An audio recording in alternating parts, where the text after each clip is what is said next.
Good morning, everyone. We are going to read the last two chapters of I Am Lavina Coming today and find out what happens to Lavina, if she's going to stay in Santa Cruz or is she going to go back home to Arizona.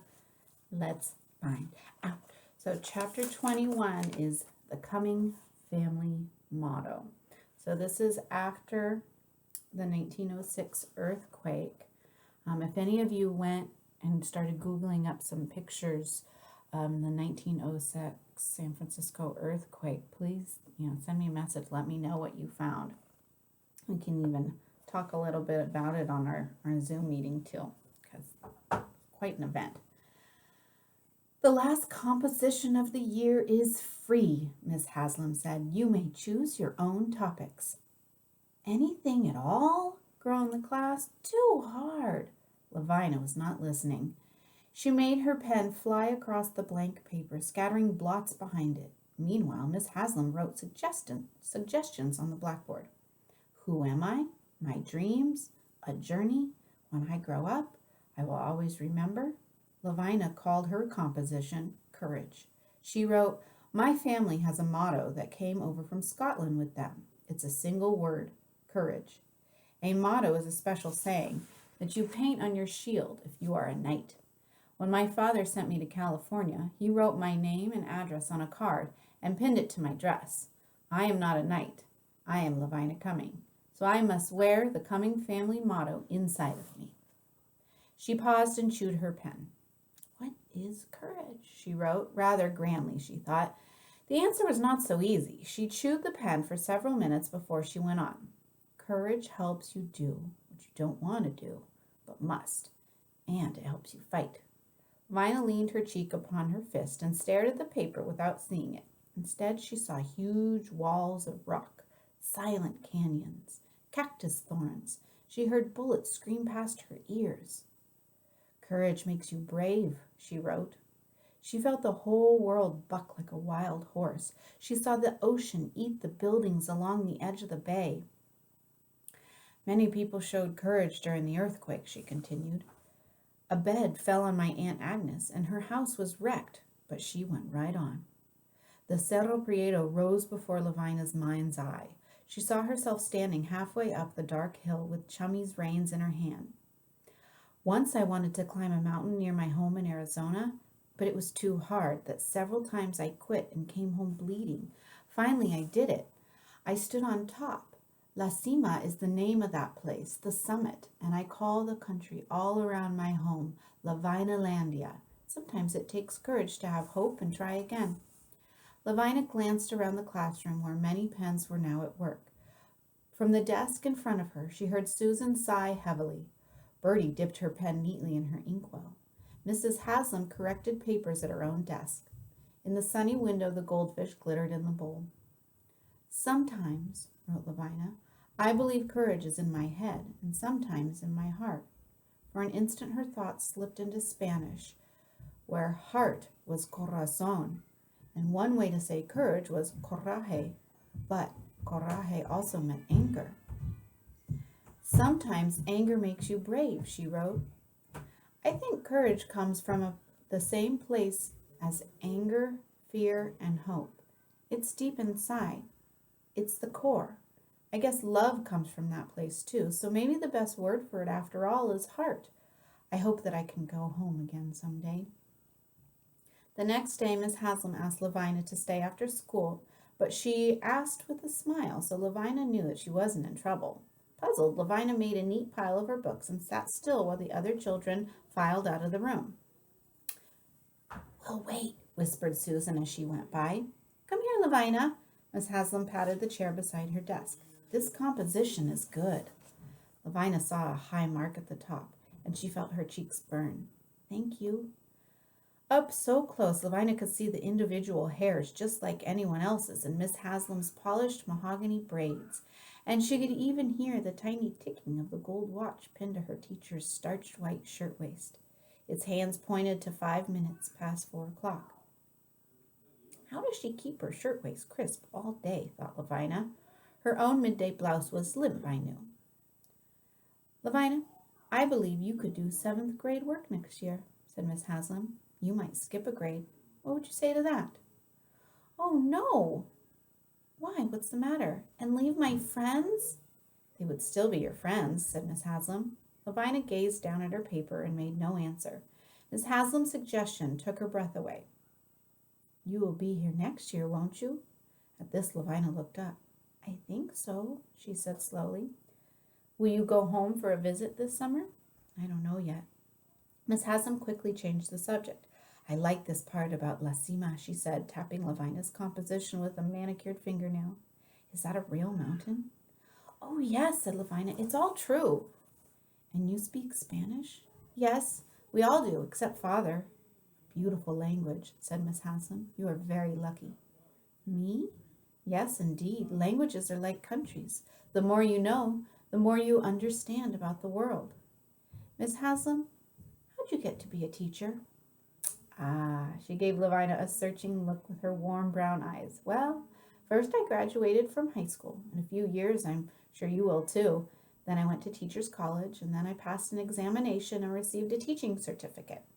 I see. Lavina rose, clutching her book and her composition to her chest.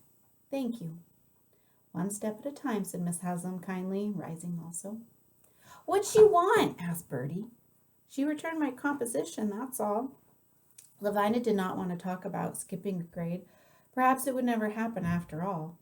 She stuffed courage into her arithmetic book, and the three girls set off down Vine Street together. I bet you wrote the best composition in the class. And I'll bet you speak the best piece, Susan. And Bertie has the prettiest handwriting. She never makes an ink blot. Bertie showed her dimples. Her cap of hair was perfectly neat, as always. I really don't care about being the best at anything, she said comfortably. The program is tomorrow, said Susan. Let's practice our pieces one more time. Lavina drew a deep breath, and to the rhythm of her footsteps on the sidewalk, she began.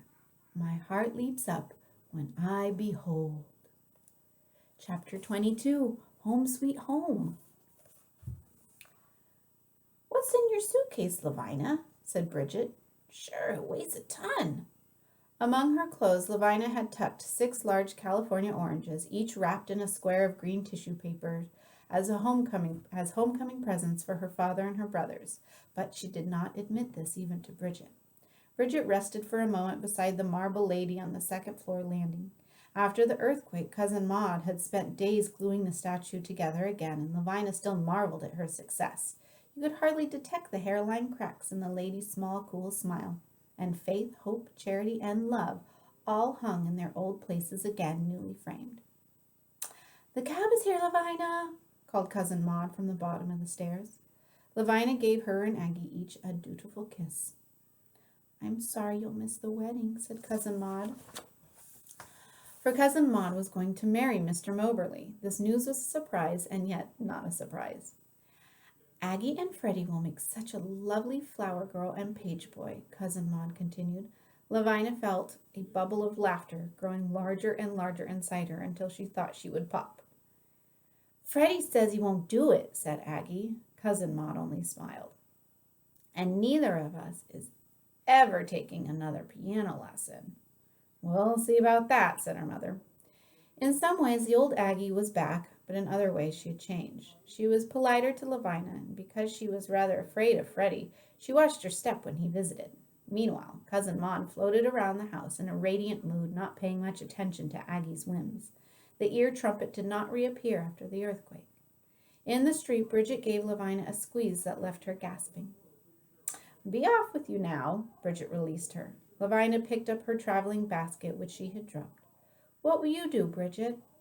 Sure, I'll stay right here. I'd rather not get married till I save myself a good nest egg, and so I told the gentleman himself. If he wants to wait, he can. Will he? Bridget only laughed. The cab driver helped Aunt Agnes into the buggy, for she planned to accompany Lavina as far as Watsonville. As they rattled away, Lavina leaned out the window and threw a kiss backward toward 19 Vine Street. Side by side, Aunt Agnes and Lavina waited in the Watsonville depot for Lavina's train.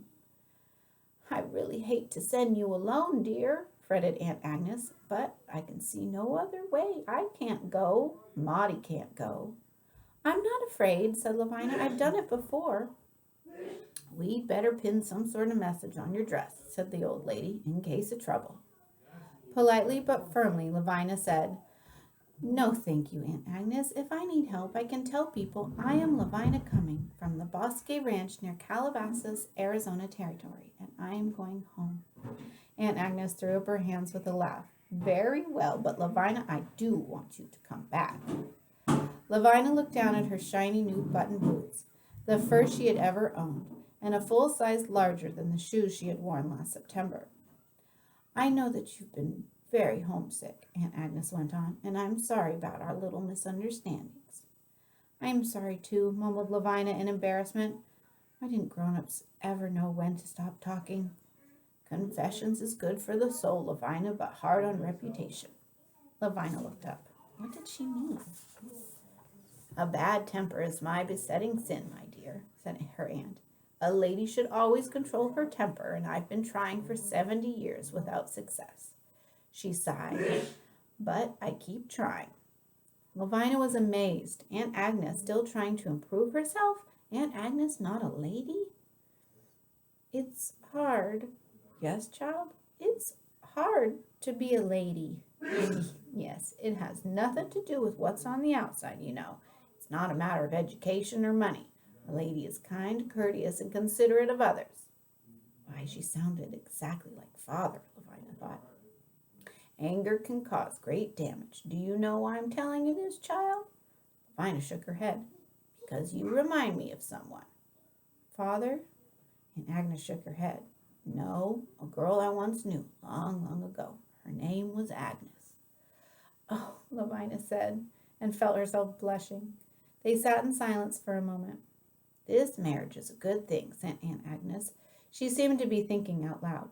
For Maudie and for Aggie, too. She's been so terribly spoiled and lonesome. Of course, I always tried not to interfere. Here a little uncertainty crept into Aunt Agnes's tone, as though she did not quite believe her own words. Snip, snip, Lavina remembered Aggie's tangled blonde ringlets falling to the ground, and suddenly she realized how much Aunt Agnes had enjoyed herself that day. Having you was good for Aggie, but Freddie... And now Aunt Agnes gave a deep, surprising chuckle. Freddie will be even better. They'll fight like cats and dogs, thought Lavina. But tomorrow I'll be home. She would see her own brothers and father and Luce, and the dogs and the horses. She would smell mesquite smoke and taste Luce's tortillas and beans, and feel strong sunlight on her hair. Soon, soon she would saddle Chummy and ride through the hills with John again. Aunt Agnes was not finished yet. Of course, I'm alone now, but it's not just for your company that I want you to come back, she said. It's for your own sake, too. On the last day of school, Miss Haslam had presented Lavina with a beautiful prize book illustrated with colored pictures. It was called Lamb's Tales from Shakespeare. Now it lay inside Lavina's traveling basket, along with Princess Parizade, a box of caramels from Susan and Bertie, and her latest letter from Father. You should go to high school, Lavina, and you can't do that on the ranch, can you? No, oh, that was Aunt Agnes, sorry. You should go to high school, Lavina, and you can't do that on the ranch, can you? No, said Lavina, there isn't one. She decided to tell her great new idea to Aunt Agnes. I'm going to be a school teacher, Aunt Agnes, so I must go to high school and teacher's college. And then, Lavina gave a bounce in her seat, and her pigtails swung from side to side. Then I'll teach school in Arizona and make my own money and have my very own automobile. Mercy, said Aunt Agnes, you have been thinking ahead, but perhaps someday you'll marry and have a family. Maybe, said Lavina. That was Bertie's dream, while Susan said actresses should never marry. I want to stand on my own 2 feet, Lavina thought. She couldn't quite imagine a family, but an automobile was easy. What fun to drive it herself at amazing speeds up to 25 miles an hour, just like the president's dashing daughter, Miss Alice Roosevelt. And I want my own ranch someday, too, she thought. You must come back, dear. Your father agrees with me. Things will be different, of course. You have 2 homes now, said Aunt Agnes decisively. She fumbled through the contents of her handbag, a crystal bottle of smelling salts, a lace-edged handkerchief, a coin purse, a fan, and finally a railroad ticket and a small red velvet pouch. Your father bought you your ticket home, said Aunt Agnes, but I have bought your return ticket. Here. No, no, don't interrupt. It's rude. I'm still talking. She held out the little velvet bag. This was mine, and now it's yours. Well, well, enough said. Go ahead and open it, child. Oh, a tiny gold locket and chain spilled into Lavina's palm. The locket was heart-shaped and perfectly plain and smooth except for one small, sharp dent near the point of the heart. Lavina touched it inquiringly with her fingertip.